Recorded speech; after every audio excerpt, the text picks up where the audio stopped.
They see my disability, I see my ability. They call me disabled, I call myself differently abled. There are some incidents that happen in your life. Those incidents break you, deform you, but they mold you into the best version of you. And the same thing happened to me. I was 18 years old when I got married. My father wanted me to get married. And all I said was, if that makes you happy, I'll say yes. And of course, it was never a happy marriage.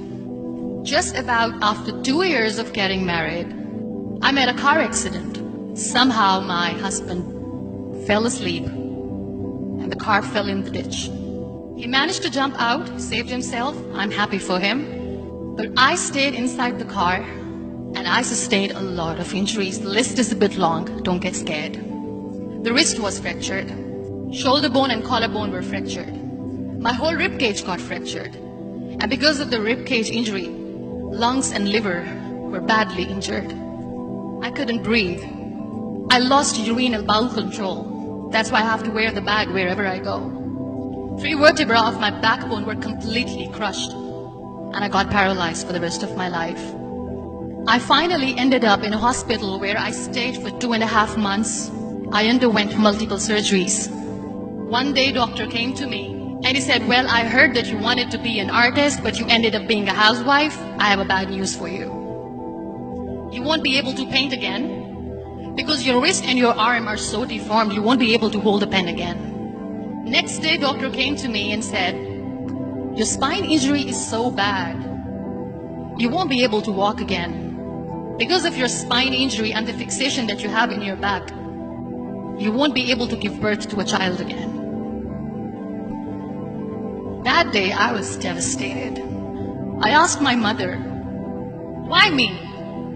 And that is where I started to question my existence. Why am I even alive? And that is where I realized that the words have the power to heal the soul. My mother said to me, this too shall pass.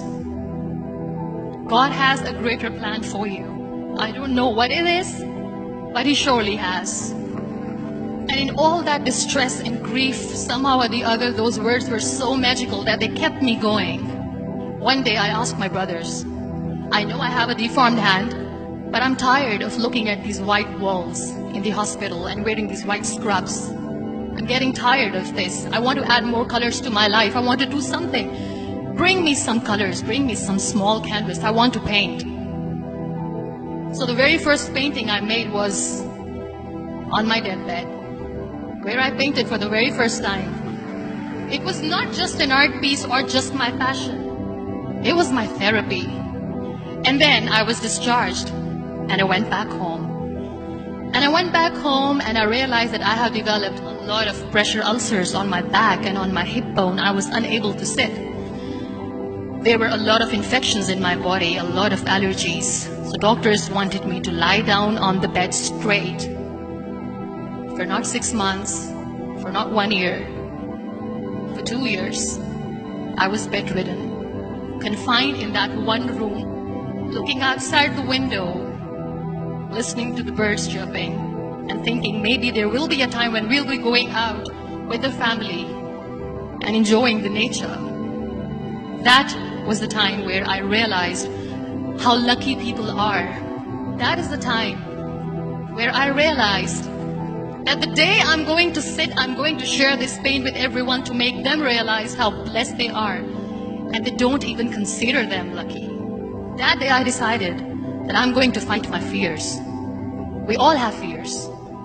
Fear of unknown, fear of losing people, fear of losing health, money. We want to excel in career, we want to become famous, we want to get money. We are scared all the time. So I wrote down one by one all those fears. And I decided that I'm going to overcome these fears one at a time. You know what was my biggest fear? Divorce. I was trying to cling on to this person who didn't want me anymore, but I said no. I have to make it work.